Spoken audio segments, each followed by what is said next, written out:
I do not subscribe to the so-called 12 tribes chart because it's based on fallacy.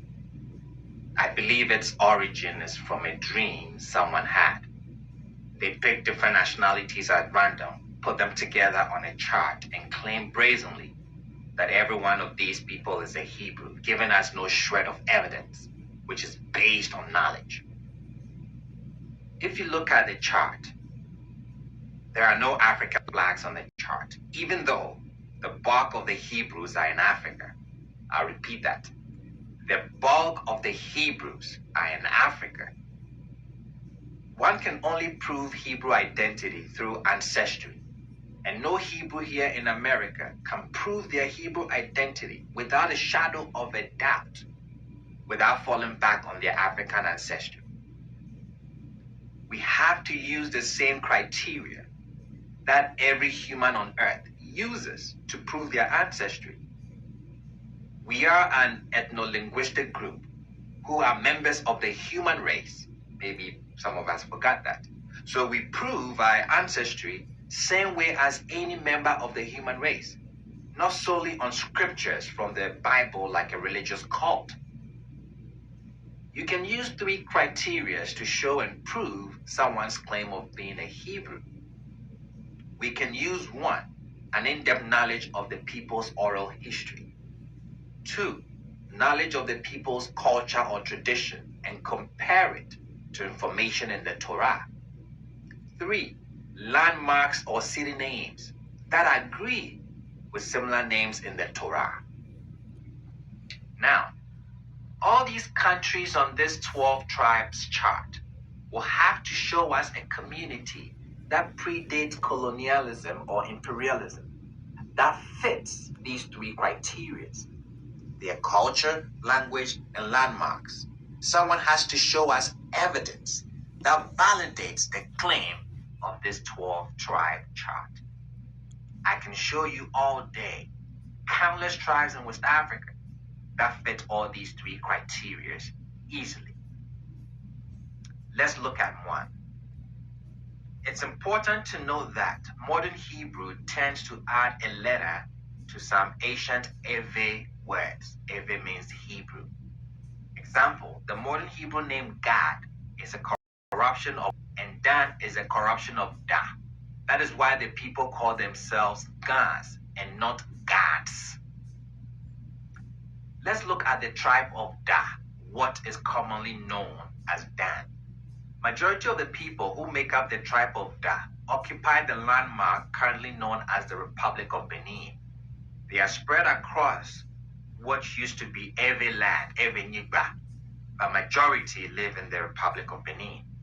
For centuries, the country was known as Dahomey before it was renamed to Benin. What does Dahomey mean? Let's turn to the oral tradition of the people to answer this question. Dahomey is a compound name, Da and Home. Da is the name of their ancestor, and Home means home. Put together, you get the home of Da, what we call Dan now. Specifically, the home of the tribe of Dan. Remember, the N is an addition. According to the oral tradition of the people of Dahomey, their ancestors moved to a strange land looking for a place to settle. They came upon a man who occupied a very large piece of land. They killed him and took his land and named their newfound land after their ancestor, Da or Dan. So they named the place Dahomey, the home of Dan. Judges chapters 18 tells an amazing similar story of how the tribe of Da found their home. But I want to focus on verses 29. And they called the name of the city Da, after the name of Dan, their father, who was born to Israel. But actually, Laish was the name of the city at first. So the name Dan or Da started as the name of the children of Da in Israel, and they carried the name along when they migrated to West Africa. What was the tribe of Dan known for in the Torah? The tribe of Dan brought idolatry to Israel when Micah brought idols after they established their home. Jeroboam, the first king of the 10 tribes, also set up the home of Dan for idol worship. Now, anyone who knows even very little about Dahomey knows that when it comes to idol worship and paganism, Dahomey is the place to go. Exactly the duplicate of what we had in ancient Israel. They have maintained it to the present day. When the French colonized Dahomey, they mocked their idols and they scornfully referred to them as Jewy, which means play items in French. Because the locals could not speak their language, Jewy morphed into Juju.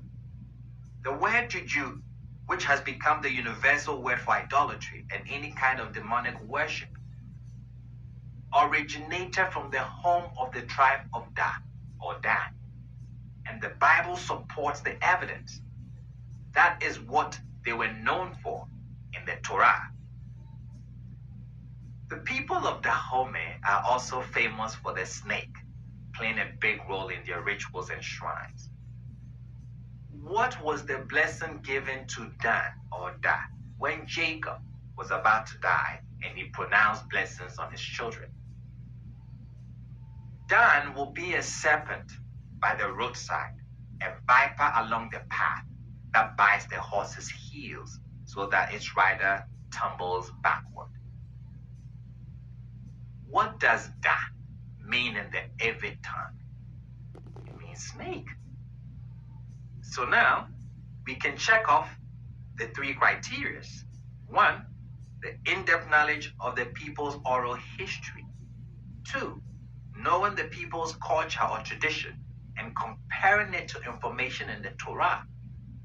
3, names of landmarks that agree with similar names in the Torah. And we've done that with the Hebrews in Dahomey. We want proofs.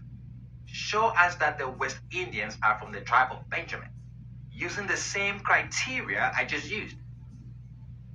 I'm not saying anyone is not or is a Hebrew. What I'm saying is that one should base their claims on facts and not on falsified information or bogus verses from the Bible.